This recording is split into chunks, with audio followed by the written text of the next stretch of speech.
Hey, before we get into this what am I talking? Before we get into this dope-ass podcast, guys, we want to give a quick shout-out to our sponsors. Abe, who do we got, brother? Go to invertedgear.com.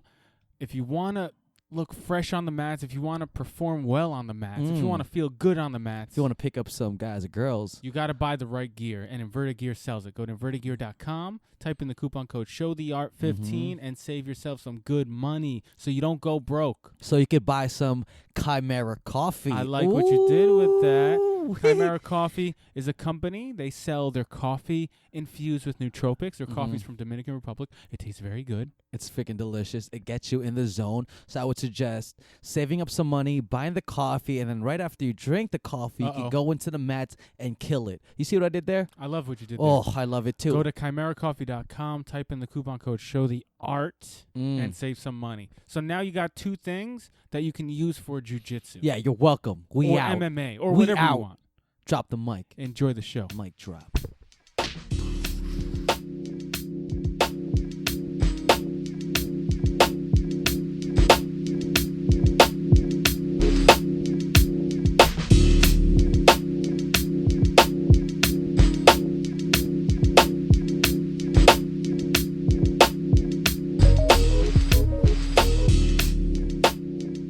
What is going on, guys? You're listening to the Show the Art podcast. We are your host. I'm Ames. Alongside with me is my boy Abe. Abe, how you feeling, brother? I'm good.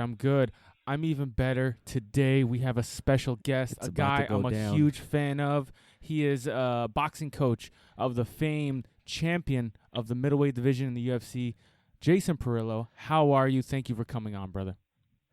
I'm great, guys. How are you guys? Good, man. Thanks for jumping on with us. The way Abe made it sounded like you were the middleweight champion. Can you count in Michael Bisping? He did. I did hear that. I'll go with it. Did I not say Michael Bisping's No, you name? did it. My God. I guess you're really excited to introduce Jason. You're like the UFC middleweight champion, Jason Parillo. Yeah, you did. You did say it just like that. Don't worry, homeboy. I caught it for you. Thank you for that, guys. But, I mean, the coach is I'm just like 100. Yeah, sorry. I'm like 150 pounds, but that's cool. I'll take it. Dude, how are you, man? Listen, that performance that Michael Bisping put on to Luke Rockhold was a masterpiece. The way the final flurry that he landed, final combination, was picture perfect. The counters, he looked so crisp. Even in the Henderson fight, after he withstood that storm, his combinations look so crisp, and I'm sure a lot of that is thanks to you. So thank you. Well, thank you for noticing that. I appreciate that. How is training going with him, and what are some of the things that you guys like to do? Are you doing just you come in, we hit pads, we study fights, and that's it, or is there like beyond the gym relationship? Well, of course, there's a beyond the gym relationship. There's constant communication and talking about fighting, obviously. Mm-hmm. And really, I got an old school mentality to it. I mean, I really, we do the floor work, the fundamentals of fighting. Obviously, we spend a lot of time boxing, obviously, but I've been in the MMA game for so long too. I work, honestly, the place we must make the most improvements, obviously, we do with all the floor work, the mitts, the bags, the double end balls, and all the different drills and all the different, the drills, obviously, like I said, that we do. But we make our biggest grounds, obviously, talking and with the sparring, whatever work we're doing and wherever we're trying to gain ground. Fundamentally, we got to transfer it over in the cage when we spar. If we can transfer it over the cage when we spar, we know we can transfer it over in the fight. So, sure. It just ends up becoming, little inches here and there, especially at the level that Michael's at this point. Now, after a fight, do you guys revisit things that happen in the fight, whether they're good or bad? Or do you just kind of move on to the next opponent and strategize for that next opponent? No, of course, good or bad. Some of we've had a couple of fights where we've fallen short, and obviously we go back and look at where we need to improve. in the area that we fell short. And, you know, just like anybody else, you know, I mean, you know, the fundamentals of the fight game you can learn on YouTube, if you know what I mean. Like there's so many fights. You got so many coaches or trainers, as I like to say, in this game. Mm-hmm. You know, and there's more than one way to skin a cat. It's how it's how we're communicating and whether the fighter's willing to listen to you. You know, I've gained my fighters' respect, whichever ones they are, whether it's Michael Bisping over the course of time. So, when we do go back to revisit where we've fallen short, you know, there'll be some proper communication on them. You know, in the MMA game, a lot of times too, fighters have so many different coaches because there's so many different avenues of the game. So, you know, a lot of times some guys are all over the place, and it makes it more confusing than helpful sometimes. Sure. So, fortunately, guys like Michael, they you know, they listen well. Not that the other coaches aren't as big a deal and as big of a help as you know, everybody's equal. You know, but it's a lot easier to start making gains when you have one voice.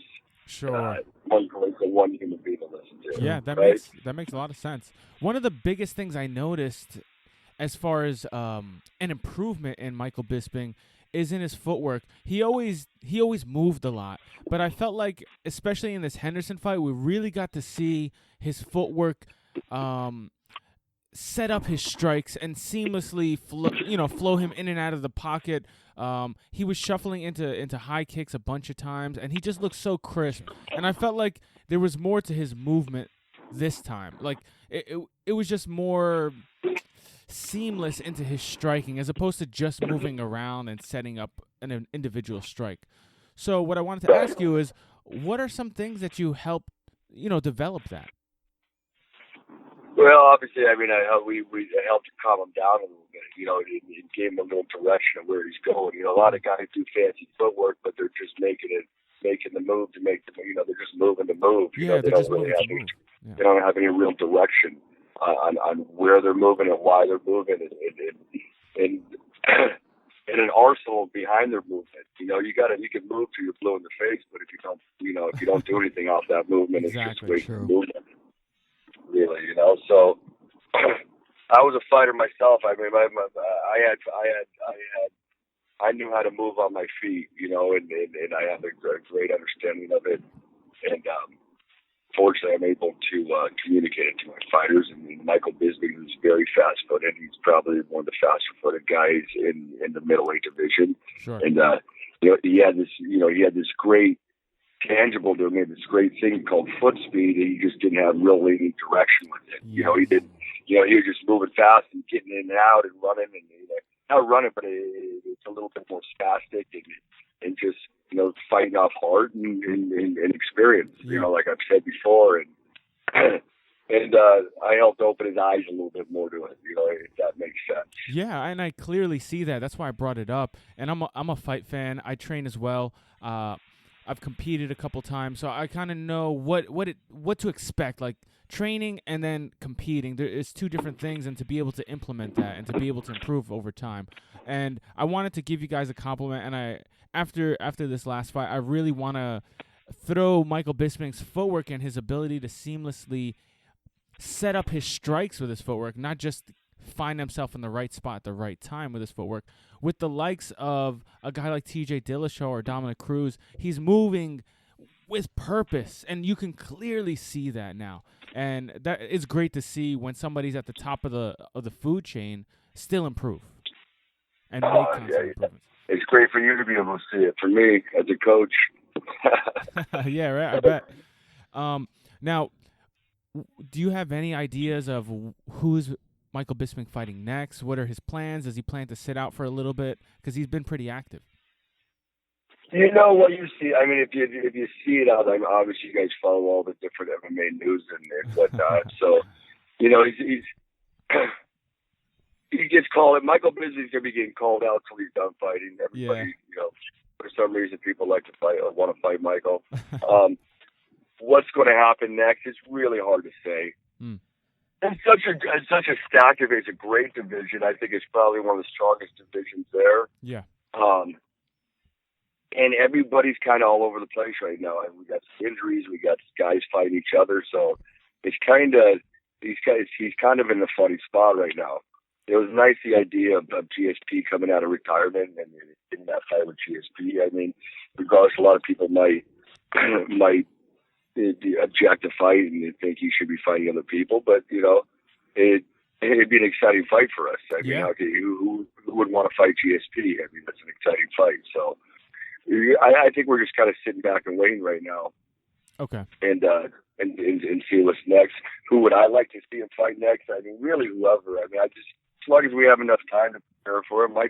Michael's champion of the world right now, and he's in a position where he needs to be able to beat anybody at this point. So, Michael is another one to pick and choose coming up the range, up the ladder, I should say. And at this point, now that he's champion, he's defended his title, and he's going to be willing to take on anybody. One thing about Michael is he's spent his career trying to prove himself, right? He's constantly the underdog. He's constantly, called out by people, and he's constantly people want more of him and want more of him. And he's been fighting to get to the top and to prove that he's the best or one of the best for a long time, and he finally has done that. Now that he's the champion, people still want more. People still expect more. So, in order for Michael to I guess prove himself as much as possible, do you think a win over or a fight with Chris Weidman and a win over Chris Weidman would be worth more than a fight and a win over Jacare Souza or Yoel Romero? Yeah, I do. I mean, just because I think that's a fight that people want to see. Yeah. Obviously, Weidman's got a bigger name. He was a champion already, sure. And people wanted to see that rematch with Luke Rockhold. They felt that Weidman should beat Luke, and there's a lot of people out there that think, all the way back from when he beat Anderson Silva, that Weidman's the real deal, and and he is, and I think that that's a real significant win. That's ultimately the fight that I'd like to see Mike fight. Yeah. Okay. Hey, listen, they're all fucking thieves. Let's be honest. I could swear. Can I swear on the show? Is this PG show or what is this? No, you're good to go. You're good to unleash, brother. Okay, I'm sorry. They just come. This is not going on out PBS. of me. I have no control over that. So since we're talking about we're on 205, let's talk about it a little bit. Do you have any predictions of how the fight's gonna go down with Weidman and Romero?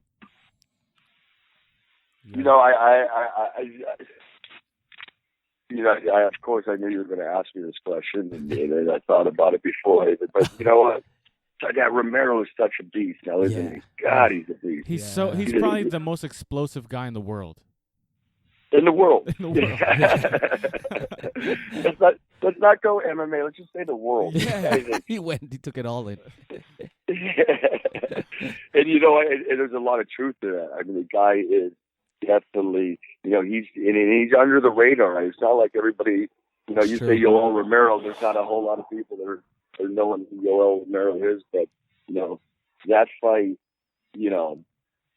that's a tough one for Weidman. And that's a tough one for any man on the planet. Like you said, man. He's as explosive as anybody on the planet. Sure. And we'll see what kind of head he's got. I don't know Yoel Romero well enough. I don't know, his temperament and what kind of head, is he a champion? Mm-hmm. The champion, you find out the champion's got it in their mind as well as they do their physicality, their explosiveness and all that. So we'll find out what kind of head that guy's got.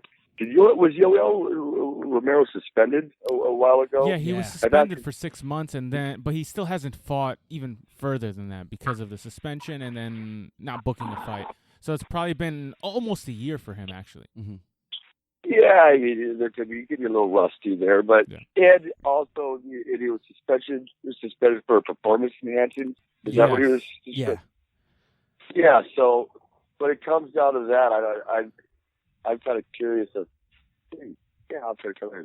Sorry, I just walked up to, but no problem. It's all good. Yeah, and that's what to go back to the head. We'll see what kind of head. If he was a guy that was doing performance enhancing drugs, if that really was his mentality, I don't know what kind of head this guy's got. Yeah, and if he can only if he feels a lot more confident, he feels that he's a better man and a better fighter when he's doing performance-enhancing drugs, and if he is doing those, you know, he's,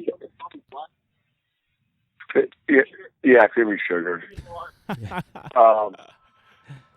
Medium's fine. Thank you, Pat. I mean, I'm doing a podcast. Otherwise, I'd go with you right now. No, that's okay. That's a great Pat Tenori, the founder of Ruka. I don't know if you guys know the company Ruka. Yeah, no big deal. We love Ruka, Tell him we said what's up. Yeah. He says what's up. he just loves. I got a question. So with you, Yoel Romero's power. Wait, I'm gonna answer that. I'm gonna answer that question real quick. Hold on. Oh, yeah, real quick. Just yell hi. Hello. Hi. You know who that is? Who's that? Hello. BJ. BJ Penn. Hey, yeah, mahalo. Ahola.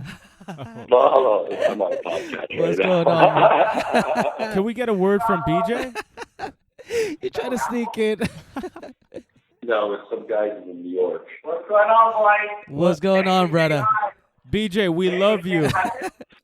They love you. Yeah, Abe has the biggest man crush on you. He loves them. No, but you hear what I'm saying with the Yoel Romero thing. I mean, well, let's find out. You know, do I think he has the ability to beat Weidman? Of course, that guy's got the ability to beat anybody. We just don't know what type of head he's got, and if he was depending on performance enhancing, you know, and I talk about that, and it's always kind of taboo to talk about that type of subject. Yeah, for sure. But in our reality, is the truth. I'm a coach. I'm around these fighters all the time. I see guys in the gym that look like a world beater 1 month, and the next month they look like a tomato can. I mean, maybe not that far of a jump, but in all reality, they're too much. You know, they're head cases. Oh, you know, if you're a head case and you got to depend on something like that, it's tough to climb to the top. Yeah, depending on it, right? And a lot of people have been talking about that lately, especially with the whole USADA movement.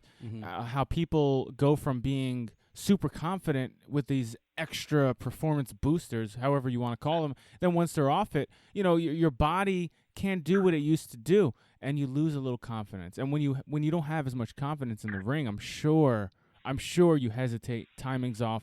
That's when you start getting knocked out. That's when you start getting submitted. You start getting hurt, and you know you got to remember that the week of the fight is a mental ass kicker for all these guys. You know, and I think like, you know, a lot of times that stuff, and that's where they get enhanced. Is they keep their head. They keep themselves together, and sometimes they're a mess because of it too. It can go both ways, in all honesty. But yeah, like you said, it becomes a real mind fuck if you're depending on that. Sure. True, man. Now, moving on a little bit, since the legend BJ Penn is there, can you give us a little insight on his training? What are you guys doing today? What's going on? We won't tell nobody. Shit. BJ Penn. The Prodigy? You mean the Prodigy? Yes, we mean the Prodigy. The legend. The champion. Told you I had a mind crush on him. Nice. Abe and Abe's. Abe and Abe's. Show the Art podcast.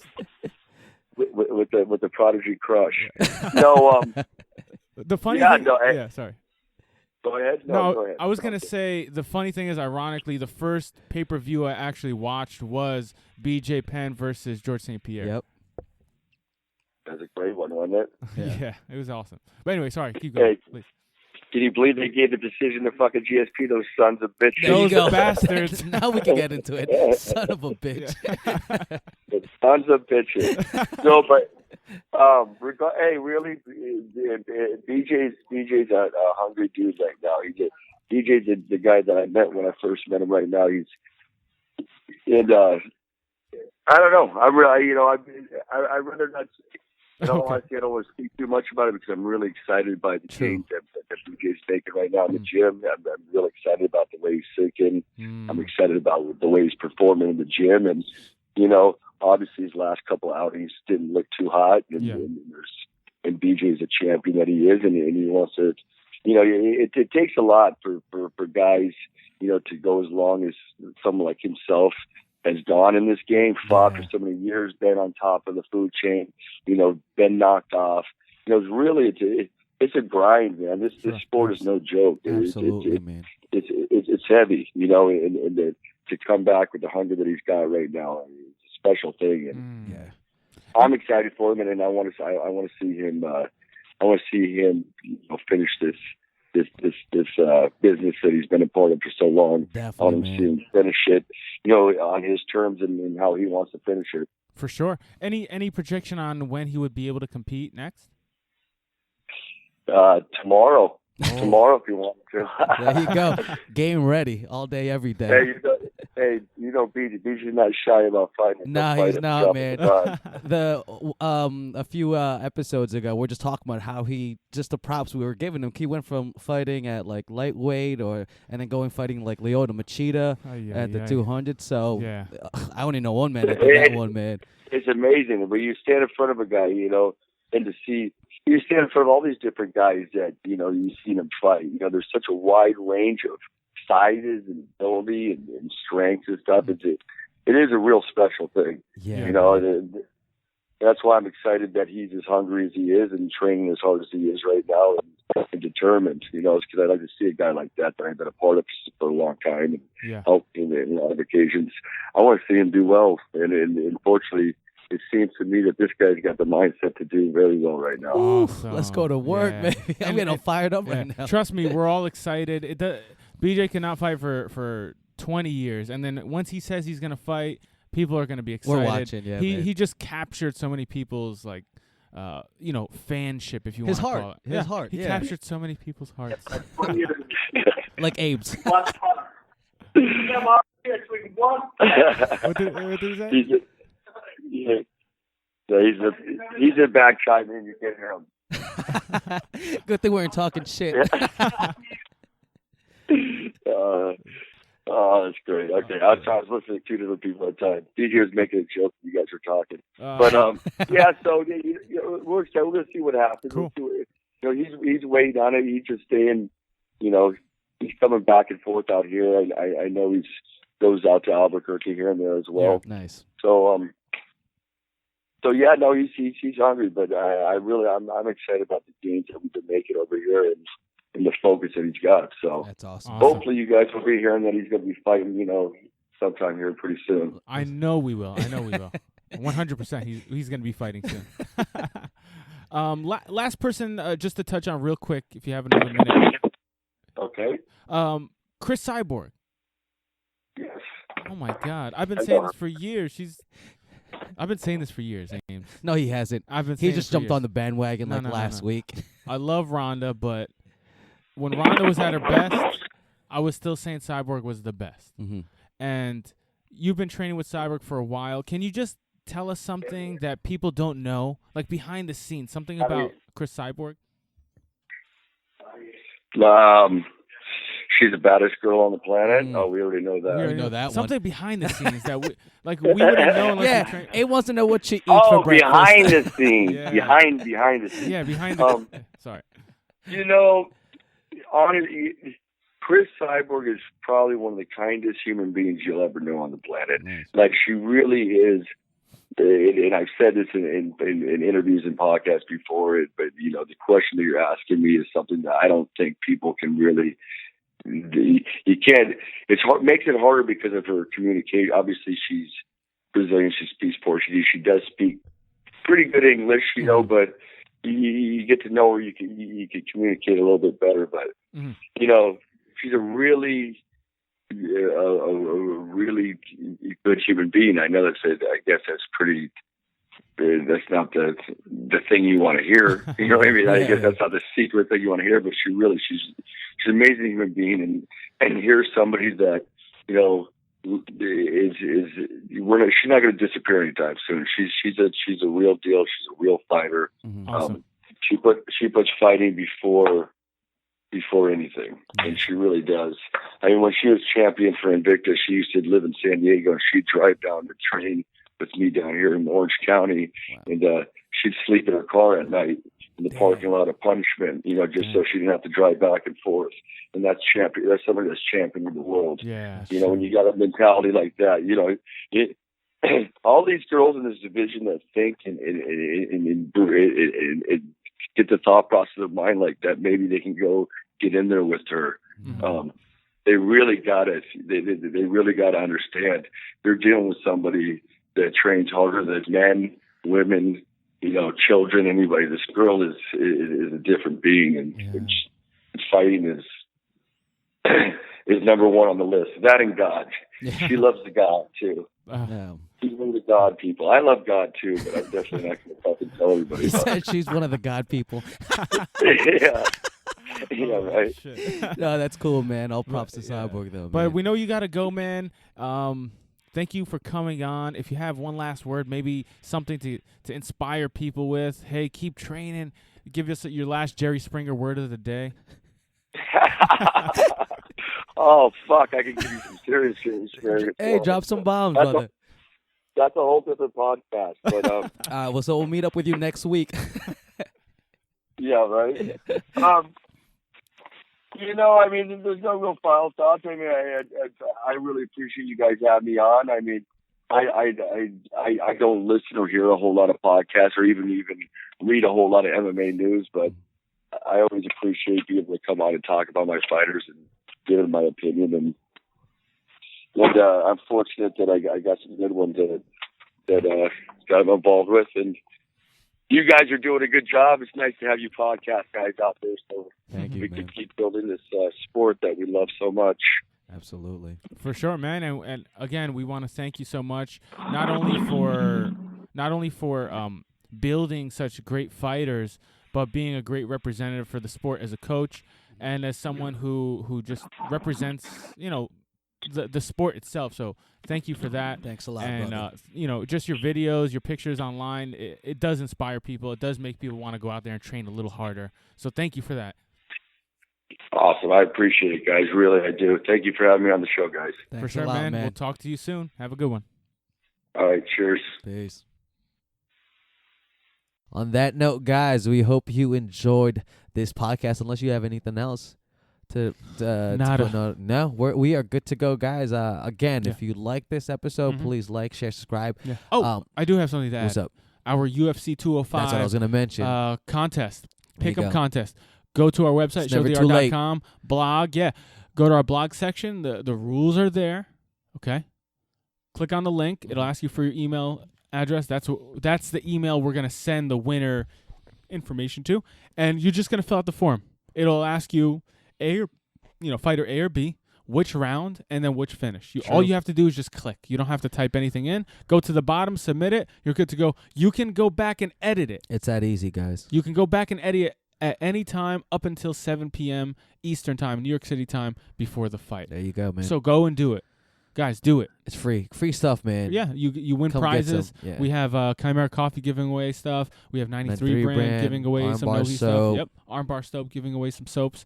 We're giving away some stuff. So 2 prizes, first and second place. Get on it. It's free to do. It's quick. It's fun. Yeah. I want to see who's right. Yeah, me too. I want to see who's right. I want to be able to brag that I'm the best. Oh, yeah. I know everything. Yes. Because I do. That's what everybody wants. Hi, man. So, yeah. And, guys, keep a lookout for our next coming episodes. We're going to have some big names. We're going to have Jason Parillo on. I was going to say just this name drop. Famed coach of BJ Penn, of Michael the Champ Bisping. Future champ Cyborg. Chris Cyborg Justino. Tito Ortiz. We're also going to have guys like DJ Jackson, who's a black belt in jiu-jitsu, who's fighting MMA now. Dean Thomas is going to be back on the show. I didn't know he's fighting MMA now. Yeah, awesome. he is. I'm pretty excited to get him on. He just won. Dope. Yeah, we're going to have some good guys. So man. stay tuned, man. All right, man. We are out. Yeah. We hope you enjoyed it. Peace. Peace.